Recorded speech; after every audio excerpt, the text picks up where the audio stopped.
Welcome to the current exam. आज मैं आपके लिए कुछ भारतीय इतिहास के स्रोत और पाषाण काल से रिलेटिव कुछ एमसीक्यू लेके आई हूँ जो आने वाली परीक्षाओं के लिए इम्पोर्टेंट हो सकते हैं या आ सकते हैं। इससे रिलेटिव क्वेश्चन, मैं ये नहीं कहती हूँ कि एक्यूरेट यही क्वेश्चन आए, बट इससे रिलेटिव क्वेश्चन आ सकते हैं। अगर आपको वीडियो पसंद आए तो लाइक ज़रूर कीजिएगा, सब्सक्राइब करना ना भूलें एंड शेयर करना ना भूलें। देखिए, सबसे पहला क्वेश्चन है कि निम्नलिखित में से कौन सा साहित्य स्रोत प्राचीन भारतीय इतिहास के अध्याय के लिए एक महत्वपूर्ण है। इसका सही उत्तर ऋग्वेद। देखिए, ऋग्वेद सबसे पुराना वेद पूछा जाता है प्रश्न में। यह प्राचीन भारतीय समाज, धर्म और संस्कृति के बारे में एक महत्वपूर्ण जानकारी प्रदान करता है। एक है अर्थशास्त्र नामक प्रसिद्ध पुस्तक के लेखक कौन है। जितने भी लेखक और उनकी पुस्तक, ठीक है, वो अच्छे से याद रखना, उससे एक ऑब्जेक्टिव तो पक्का बनता है। अर्थशास्त्र नामक प्रसिद्ध पुस्तक के लेखक कौन है। इसका सही उत्तर ऑप्शन ख चाणक्य है। अर्थशास्त्र मौर्य काल के प्रशासन, अर्थव्यवस्था और राजनीति में एक महत्वपूर्ण ग्रंथ है जिसकी रचना चाणक्य कौटिल्य ने की थी। चाणक्य का नाम कौटिल्य। थर्ड क्वेश्चन है, निम्नलिखित में से कौन सा विदेशी यात्री मौर्य काल में भारत आया था। हमें बताना है विदेशी यात्री जो मौर्य काल में भारत आया था। इसका सही उत्तर ऑप्शन ग मेगस्थनी, जो एक यूनानी राजदूत था जो चंद्रगुप्त मौर्य के दरबार में आया था। उसने इंडिका नामक पुस्तक में भारत का वर्णन किया। उसकी पुस्तक का नाम पूछा जाता है मेगस्थनी। सबसे पहले पूछा जाता है कि वो है कौन, तो हम बता सकते हैं कि वो यूनानी राजदूत है।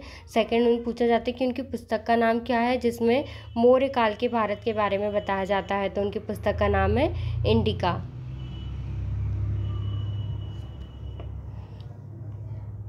गुप्त काल के इतिहास के अध्याय के लिए निम्नलिखित में से कौन सा पुरातात्विक स्रोत महत्वपूर्ण है।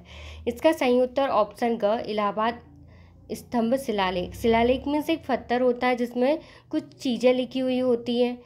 क्लियर है। देखो, इलाहाबाद स्तंभ शिलालेख समुद्रगुप्त के शासनकाल और उनके विजयों के बारे में जानकारी प्रदान करता है। एक इलाहाबाद शिलालेख और शिलालेख में उस पत्थर पर समुद्रगुप्त के शासनकाल के बारे में बताया गया था एंड उनके विजय के बारे में बताया था कि उन्होंने किस प्रकार लड़ाई करी थी और किस तरह उन्होंने लड़ाई करके अब विजय हासिल की थी। क्लियर है आपको। राजतरंगिनी नामक पुस्तक किससे संबंधित है। देखो, पुस्तक और लेखक हमेशा अच्छे से याद रख लीजिएगा। राजतरंगिनी पुस्तक का नाम है कश्मीर के इतिहास के बारे में बताया है इसमें। राजतरंगिनी कल्हण द्वारा रचित एक ऐतिहासिक ग्रंथ है जो कश्मीर के राजा और उसके इतिहास का वर्णन करता है। क्लियर है। देखो, 6 नंबर का क्वेश्चन है कि निम्नलिखित में से कौन सा बौद्ध ग्रंथ भारत के प्राचीन इतिहास के अध्याय के लिए एक महत्वपूर्ण है। इसका सही उत्तर त्रिपिटक बौद्ध धर्म का एक प्रमुख ग्रंथ है और इसमें बुद्ध के उपदेश और बौद्ध समुदाय के नियम शामिल हैं जो प्राचीन भारतीय इतिहास पर प्रकाश डालते हैं।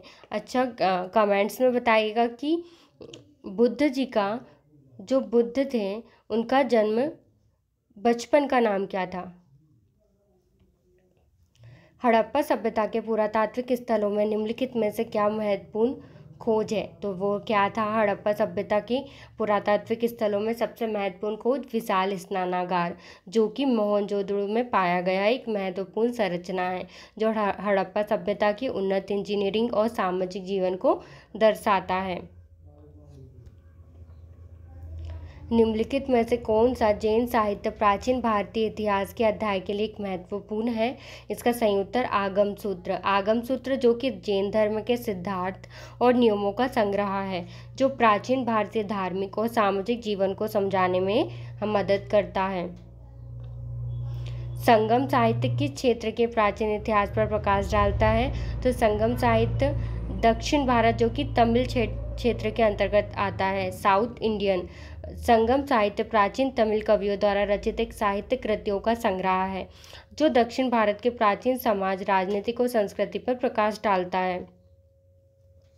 निम्नलिखित में से कौन सा शिलालेख अशोक के दंभ के सिद्धांतों को दर्शाता है, जो कि ऑप्शन ग इज राइट आंसर कलिंग शिलालेख में अशोक के दंभ के सिद्धांतों के बारे में वर्णन है।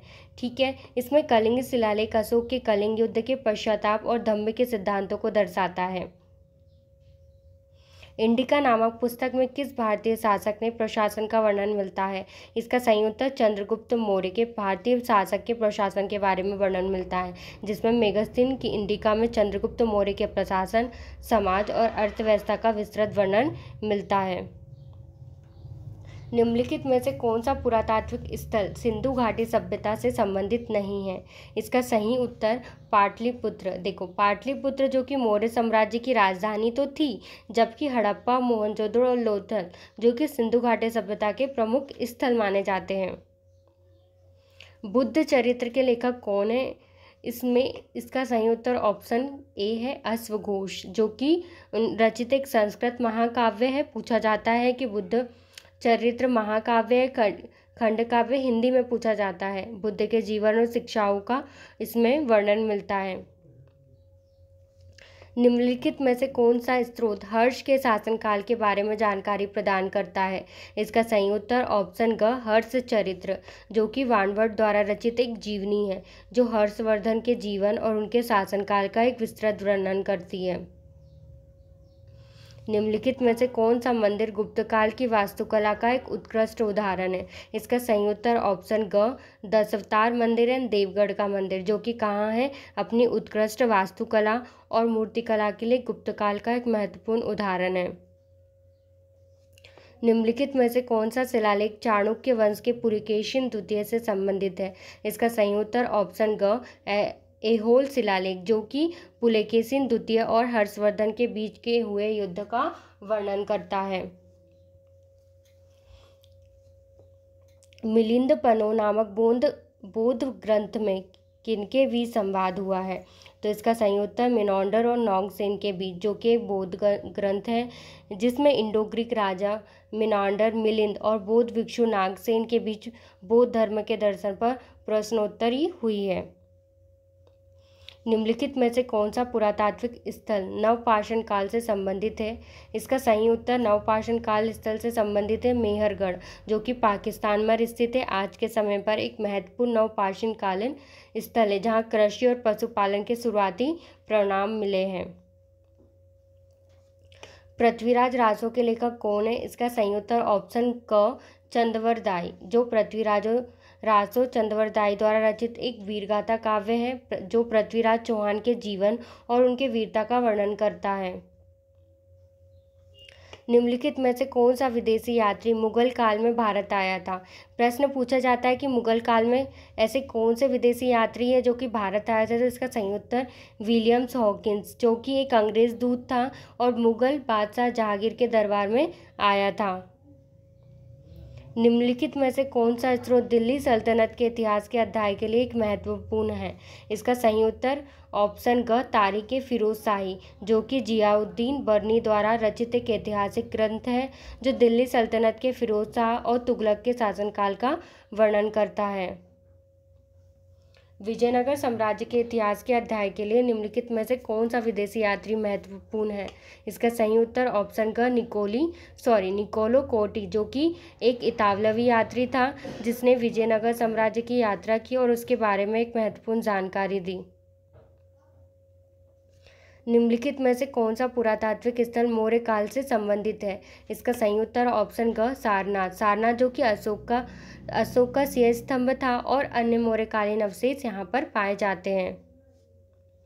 आईने अकबरी के लेखक कौन है? इसका सही उत्तर अबुल फजल, जो कि एक रचित अकबरनामा तीसरा भाग है, जिसमें अकबर के प्रशासन, उनकी अर्थव्यवस्था और संस्कृति का विस्तृत वर्णन मिलता है। निम्नलिखित में से कौन सा साहित्य स्रोत गुप्त काल के इतिहास के अध्याय के लिए एक महत्वपूर्ण है? इसका सही उत्तर कालिदास के नाटक, ऑप्शन सी इज राइट है।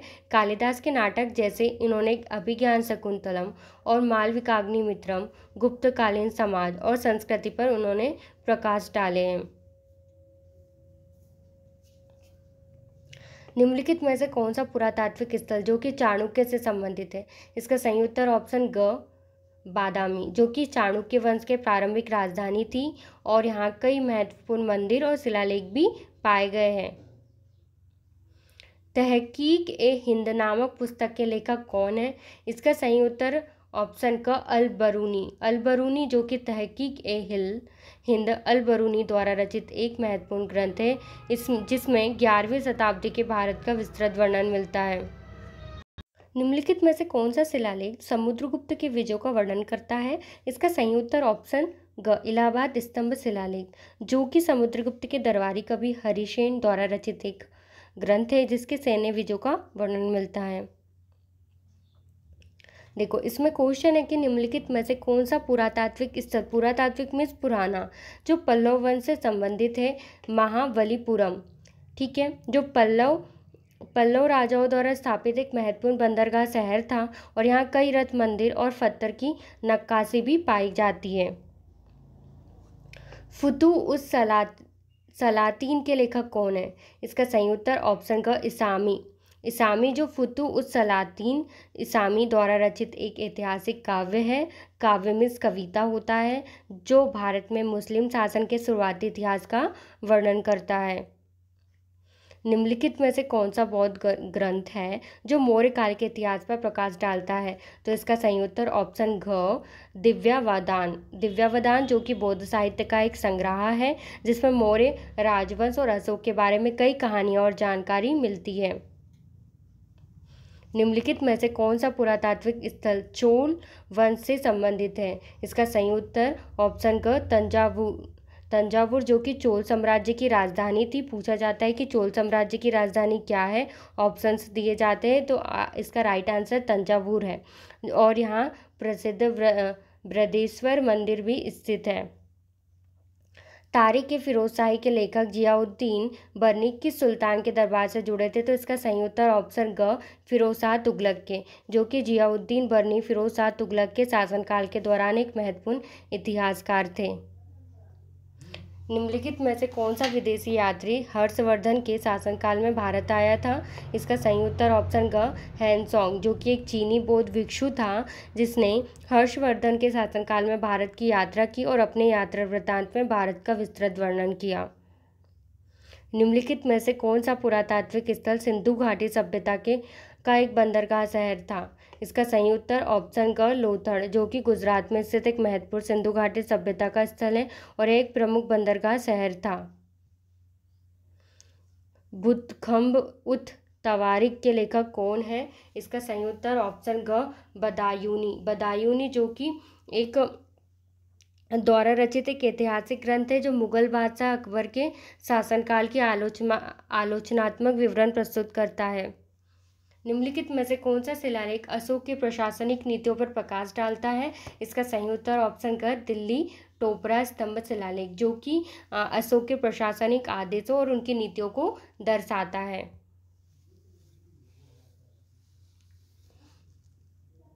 निम्नलिखित में से कौन सा पुरातात्विक स्थल कुषाण वंश से संबंधित है? तो इसका सही उत्तर ऑप्शन ख मथुरा कुषाण साम्राज्य के दौरान एक महत्वपूर्ण कला और सांस्कृतिक केंद्र था।